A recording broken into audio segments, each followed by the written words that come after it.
बेहद स्वागत है जी सभी स्टूडेंट्स का।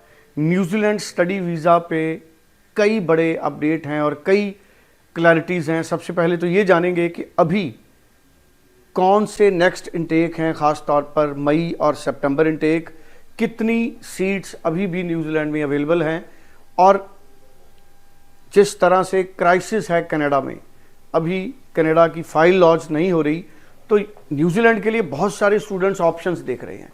तो वो स्टूडेंट्स जिनके पास कनाडा की एडमिशन की क्वालिफिकेशन है, क्या वो न्यूजीलैंड के लिए एलिजिबल हैं?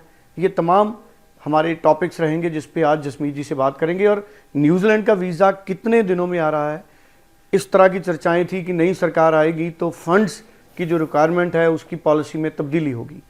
क्या न्यूजीलैंड के रूल्स जल्दी बदलेंगे? ये तमाम इंपॉर्टेंट क्वेश्चंस हैं जिनको स्टूडेंट्स चाहते हैं कि उन्हें उनका हल मिले। जसमीत जी हमारे साथ हैं, लैंडमार्क इमिग्रेशन के चीफ हैं। जसमीत जी, आपका स्वागत है जी। Hello everyone, thank you so much. Jasmeet ji, अभी न्यूजीलैंड का सीन क्या है इस साल वर्ष 24 में?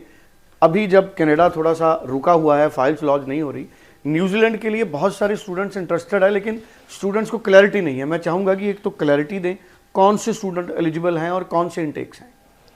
पहली बात, हम कनाडा को न्यूजीलैंड से कंपेयर नहीं कर सकते बिकॉज कनाडा बंद में भी न्यूजीलैंड से ज़्यादा वीज़ा दे रहा होगा क्योंकि वो मास्टर्स को वीज़ा दे रहे हैं इस टाइम पे। बट न्यूजीलैंड एक बहुत ही सिलेक्टिव कैटेगरी को वीज़ा देता है। न्यूजीलैंड में हमें फंड्स की रिक्वायरमेंट ज़्यादा है। 6 months ओल्ड फंड चाहिए अगर आप एग्रीकल्चर फैमिली से बिलोंग करते हैं, और अगर आप जॉब ओरिएंटेड फैमिली से बिलोंग करते हैं या बिजनेस फैमिली से बिलोंग करते हैं तो 3 month ओल्ड फंड्स भी चल सकते हैं।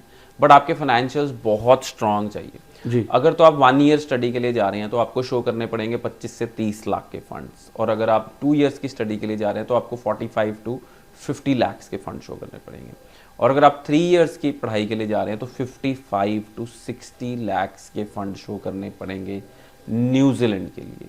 सो स्टूडेंट्स इसलिए न्यूजीलैंड में कम क्वांटिटी बच्चा जाता है। इसमें बिल्कुल भी गलती ना करें कि न्यूजीलैंड में फ़ंड्स कोई और शो कर देगा, बिकॉज इसमें आपके खुद के फंड्स की रिक्वायरमेंट है।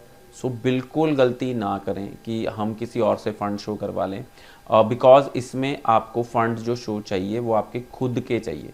सो डेफिनेटली आप कोई भी ऐसी गलती ना करें, क्योंकि न्यूजीलैंड बैन करता है, और जब न्यूजीलैंड बैन करता है तो ऑस्ट्रेलिया भी आपकी एंट्री बंद हो सकती है। सो न्यूजीलैंड में एक प्रॉपर फाइल तैयार होती है जिसको कह सकते हैं कि जिसके अंदर property valuation, annual income of your parents, annual क्या कहते हैं जो भी आपने फंड शो किए उनकी बैंक स्टेटमेंट एंड उनके रीजंस कहाँ से फंड्स आए हैं। उसके बाद एसओपीज तैयार होती हैं। एसओपी के लिए हमारी न्यूजीलैंड की अलग से टीम है। एंड न्यूजीलैंड बहुत ही अच्छा क्या कहते हैं, मैं कहूँगा कि कंट्री है because of low population. So New Zealand की पॉपुलेशन तकरीबन 90 लाख के करीब है। सो पूरे कंट्री की population is 90 lakhs, which is kind of a very small population, and New Zealand is a very very peaceful country। हमने कभी रेयरली सुना होगा कि न्यूजीलैंड में कुछ गलत हुआ है, एंड सेफ है, बच्चों के लिए बहुत अच्छी डेस्टिनेशन है। और न्यूजीलैंड ने कुछ ग्रीन लिस्ट कोर्सेज निकाले थे लास्ट ईयर। सो उन ग्रीन लिस्ट कोर्सेज में अगर आप पढ़ने जाते हैं तो आपको पोस्ट ग्रेजुएट वर्क परमिट उतने ही समय का मिलता है जितने समय का आपने ग्रीन लिस्ट कोर्स किया है। Else you have to do, अगर आप ग्रीन लिस्ट कोर्सेज से अलग पढ़ाई करने जा रहे हैं तो आपको बैचलर्स या मास्टर्स करनी पड़ती है to take post graduate work permit. So student, Landmark Immigration काफ़ी सारे इंस्टीट्यूट्स डायरेक्टली रिप्रेजेंट करता है।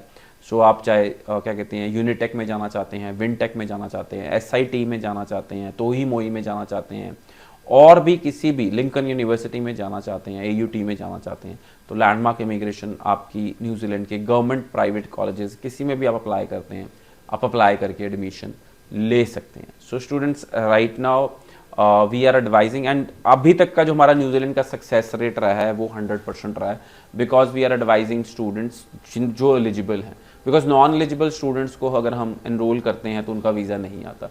सो if you have funds we will guide you how to apply for your New Zealand visa. And if you have क्या कहते हैं कौन सी city में आप जाना चाहते हैं, normally Wellington, Christchurch and Auckland, 3 he cities popular हैं न्यूजीलैंड में। और अगर आप इधर जाना चाहते हैं तो एक इन्वरकार्बिल में भी एक इंस्टीट्यूट है एसआईटी, जहाँ बहुत सारे बच्चे जाना पसंद करते हैं, but Auckland is the most popular out of these 4 cities। And क्या कहते हैं अगर आप कुछ कंस्ट्रक्शन रिलेटेड प्रोग्राम करेंगे या हाईवे रिलेटेड प्रोग्राम करेंगे एंड अगर आप नर्सिंग करेंगे, अर्ली चाइल्डहुड एजुकेशन करेंगे, इलेक्ट्रिकल करेंगे, इलेक्ट्रॉनिक्स करेंगे, मैकेनिकल करेंगे या सिविल करेंगे, तो आप ग्रीन लिस्ट कोर्स में आ जाते हैं, तो आपको उतने देर का ही वर्क परमिट मिलता है। सो स्टूडेंट, पूरी इन्फॉर्मेशन के लिए आप लैंडमार्क इमिग्रेशन के नियरेस्ट ऑफिस विजिट करें, या अगर आप जूम काउंसलिंग चाहते हैं तो जूम काउंसलिंग भी ले सकते हैं। सो बिल्कुल ठीक है। जूम काउंसलिंग के लिए भी आप अपनी रिक्वेस्ट भेज सकते हैं 90413 90412। कोई भी क्लैरिटी के लिए आप ईमेल भी कर सकते हैं info@landmarkimmigrations.com। Thank you so much. Thank you so much.